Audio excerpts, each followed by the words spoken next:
Hello mga guys! Happy Thursday sa inyong lahat. Kami naman ni husband, kanina after break pa, pumunta kami saglit sa labas. May pina-refer akong dress. Nakalimutan ko pala. Kasi sabi nung babae, after Halloween daw, pwede ko nang kunin. Unfortunately, sarado naman sila. Nakakaluka. Hindi ko alam bakit nagsara. Tapos na nga yung Halloween, diba? Hoy!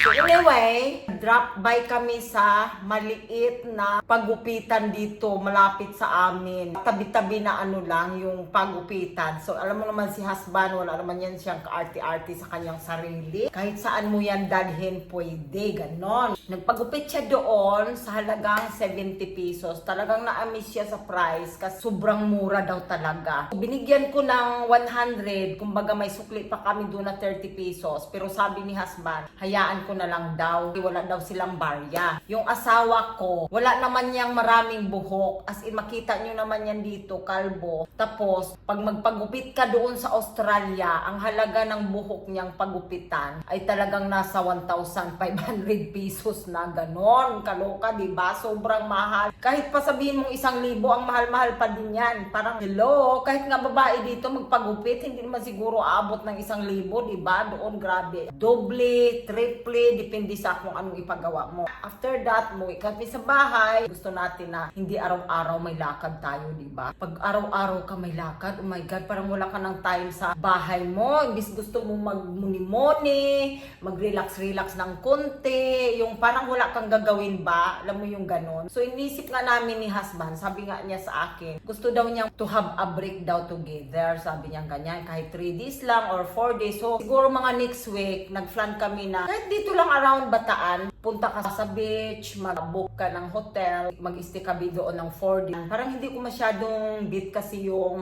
beach dito sa Subic ha. Hindi ko naman sinasabing pangit. Pero kaso lang hindi kasi siya white sand. Para siyang yung maitim ba yung buhangin nila. Yung alam mo yung makikita mo sa ano, yung kagaya ng Boracay, yun, yung mga ganong dagat ang hinahanap ko. Kasi nga wala pa kaming time. Gusto din namin pumunta ng Bohol. Yun nga, parang hassle din kasi mag-eroplano ka pa pupunta doon, diba? Sabi namin, saka na lang talaga yan para yung parang settle na sa utak namin na talagang okay. Ngayon kasi, parang feeling ko na nandito kami sa Philippines, parang ayaw kong umalis ng mga matagal kasi alam niyo kung bakit una-una yung mga aso namin. Siyempre, kami yung nag-aalaga sa kanila kasi siyempre kung sino yung amo, parang hahanapin nila yun, diba? And then, siyempre yung bahay, kailangan talaga may mag-asikaso, yung parang ano ba, na dun yung worry na nailak ba nila ng maayos pag umaalis. Yun ang gusto ko nga pala ngayong i-share. Kung namimiss ba namin yung Australia, especially si husband. Kasi si husband, siyempre tagaroon siya. Yun yung lugar niya talaga as in. Ang sagot niya, hindi daw talaga niya mamimiss ang Australia. As in, nagulat din ako kasi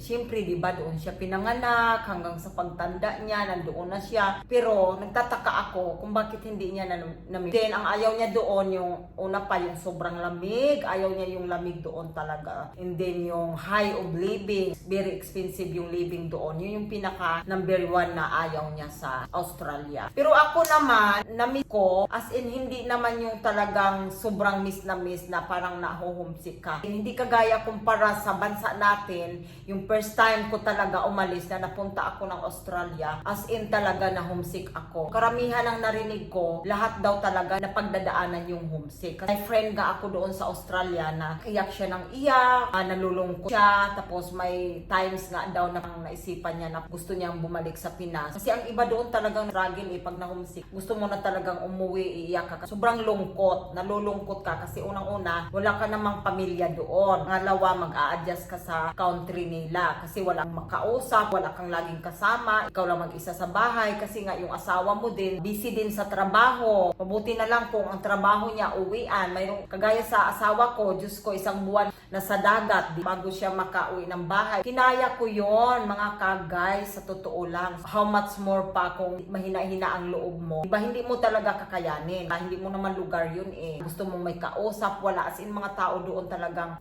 workaholic talaga. Wala kang makita. Kaya pagpunta ko doon, nagtataka ako. Wala kang makita ang mga tao. Sabi ko, nasaan ba yung mga tao dito? Bakit ganun? Ang mga kapitbahay mo, hindi lumalabas. Yung pala, lahat yun nasa work. Wala silang time tayong maglabas-labas dyan, magchika-chika sa labas or magtambay-tambay, walang ganun doon. Iba talaga mga ka-guys, sa totoo lang. Sa mga naka-experience, relate sila dito sa aking sinasabi. Alam nila, totoo talaga ito. Lalong-lalo na sa mga nag-a-abroad yung OFW, yun, lalong-lalo na sila kasi nga, sinacrifice nila yung kanilang family na iwanan na pumunta doon. Lalo na yung amo mo hindi naman mabait. Mas lalong ma-homesick ka pa. Sama-sama na yung pag-homesick mo sa ibang bansa. Kaya kami ni husband, okay lang sa amin na nag-move kami dito sa Philippines kasi unang-una, hindi naman talaga totaling iniwan namin yung Australia. Kailangan namin bumalik doon talaga kasi nga asikasuhin namin yung pag-i-school ni Bonso. At saka, doon, pag umuwi kami doon, nandoon din yung mga anak ko. Pag nandito naman ang Pinas, kumbaga parang hati sila kasi tatlo yung doon, dalawa yung nandito. Pwede kaming pabalik-balik lang ni husband. So,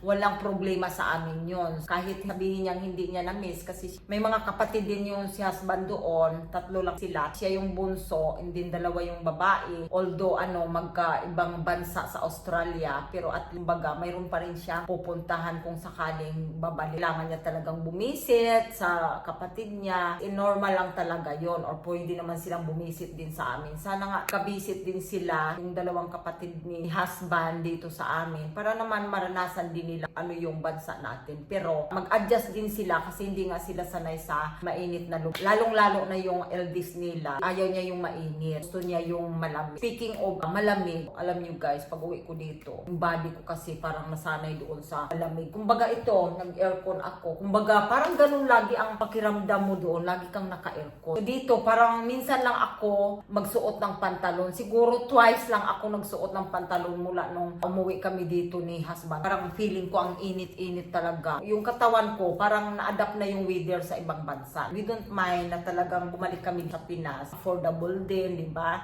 Kumpara sa ibang bansa. Doon kasi, kung nawala ka kakayahan na mag-retire, hindi ka basta-basta maka-retire doon. Kailangan tuloy-tuloy pa rin ang pagtrabaho mo kahit may edad ka na. Kahit pasabihin mong 80 years old ka na, 70 years old ka na, talagang magtatrabaho ka pa rin. Imagine mo, di ba, imbis na sa edad na yon, gusto mo na lang mag-chill-chill kasi nga, baga, isipin mo sa edad mo, magtatrabaho ka pa ba ng gano'n? Sa Pinas, kasi yung mga ganong edad, gusto na lang natin sila sa bahay. Kaya nga ito si husband, sobrang lucky din kami kasi talagang sa edad niya, pagtungtong niya ng 60 talagang. So, ayun lang guys, yung aking video for today. Thank you for watching. See you for Next vlog. Mwah! Tatago pa talaga siya eh.